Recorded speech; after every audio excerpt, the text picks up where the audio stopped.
Hello, my name is Tom Whitby, and I'm sitting here with Bob Greenberg today on the South Shore of Long Island.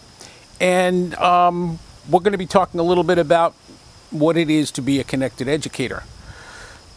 I started in education over 40 years ago. I spent 34 years in the classroom as an English teacher, secondary, and the last 6 years I spent in higher ed, working in teaching education courses and also guiding student teachers through their English assignments. And additionally, I am what is called a connected educator. I blog. I am a founder of EdChat, which is a weekly Twitter discussion on education.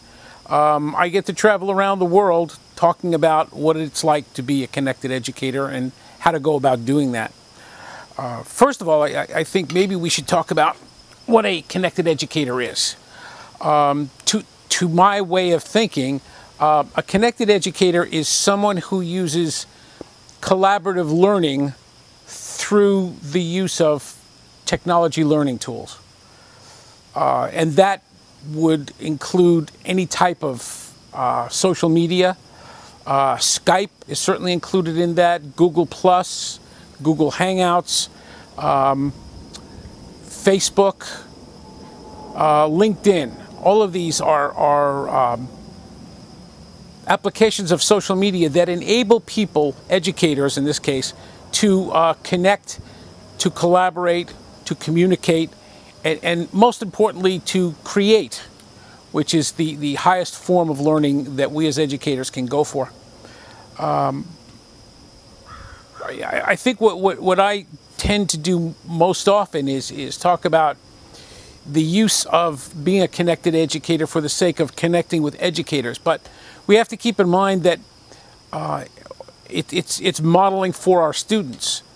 Another way of looking at it would be if we're modeling for our students, we would want them to be connecting as well. The whole idea of building up sources or building up what we call the professional learning network for the sake of learning. I know the first person that was able to clearly explain to me what a PLN was Will Richardson, and that was probably about 5 years ago, or maybe 6 years ago now. It is clearly a way that we can personalize our learning and we can participate in our learning. I used to talk about participatory learning with students, and they would, to a person, would say, yes, I have class participation that I will give them a grade for. And it's not class participation that we're talking about. It's participatory learning, where you actually participate in the things that you need to know for yourself. You get to pick and choose things. That's the best part about being connected. You design your own learning. And as a professional, one would think that you're designing your learning for your professional needs as well as your personal needs.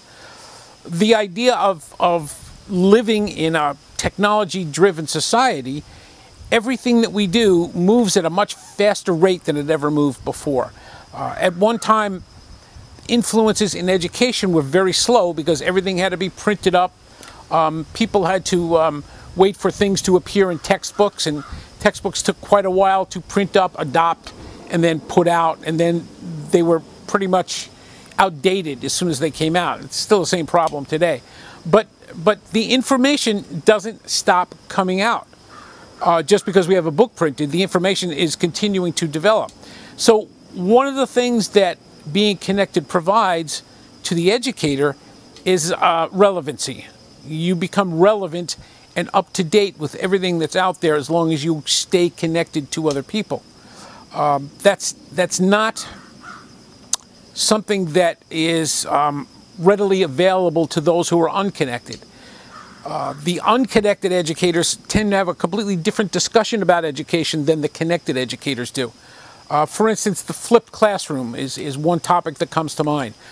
The connected educators were talking about the flipped classroom probably a year before it ever started.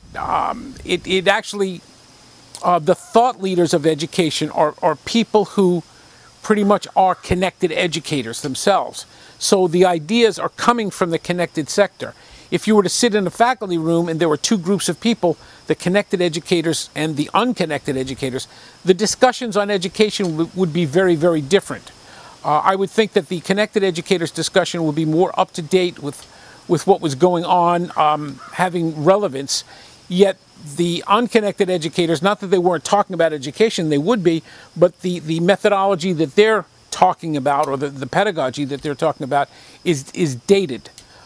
Many still dwell in the, dare I say, the 20th century. When we're moving ahead, we're already 13 years into the 21st century, and things are moving at a different pace, and educators have to be aware of this.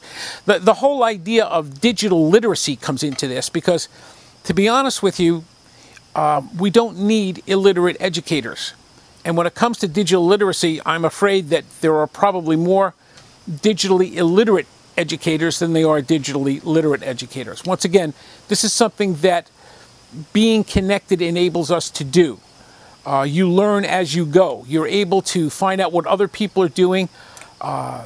People who have tried and tested different methods using technology, using assessments, using new pedagogies, using new methodology, and you're able to go by their experience to build upon that. You can take their experience, see what they've done with it, and you're able to take it a step further. And the other thing too is it's connecting globally, because you're not limited to the people in your own building. When I started out teaching, I had 11 people in my department. So if I wanted to teach something about Shakespeare, I could say to my 11 colleagues, does anybody have anything on Shakespeare? And they would certainly come out with something for me to use. But if I said, how do I teach a technology component? How do I use technology to have my students understand Shakespeare? None of those 11 people could help me, because I was the expert that they would come to see how to integrate technology into the lesson. So I had nowhere to go for those kinds of things. But now I can simply address my professional learning network and get answers from anywhere in the world about anything that it is that I want to do.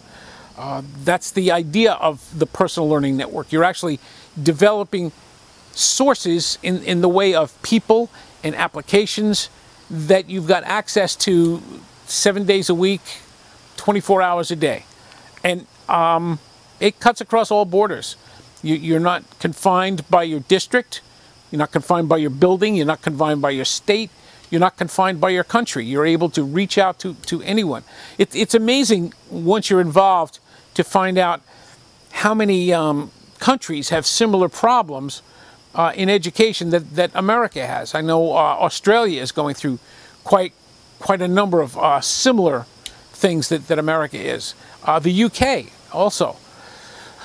So these are the things that we're doing as connected educators. The backbone for most educators, PLNs, I think is Twitter. Twitter enables us to get information out quickly to our colleagues in a form that they can easily use. It's perfect for sending out short URLs that give other educators access to videos, to websites, to blog posts, to newspaper or journal articles, to videotapes, to podcasts, and this information is quickly exchanged and moved from one person to another. The other big element of this is what we call chats, a Twitter chat. A Twitter chat is it's a real-time discussion where people are able to use what are called hashtags to tag each of their tweets, so that you can aggregate these tweets into a continuing flow, so you have a complete conversation. And these conversations take place over many countries and with many people. I started EdChat, which was one of the early chats. I don't know if it was the very first chat, it probably wasn't, but it certainly was one of the most successful because it was consistently presented every week. Since we started EdChat, we've been doing 2 EdChats every Tuesday, and we've been doing this for over 4 years now. The chat lasts 1 hour, and it could be up to 1,000 educators involved in that chat. Each week, what we do is we We put out a list of 5 possible topics.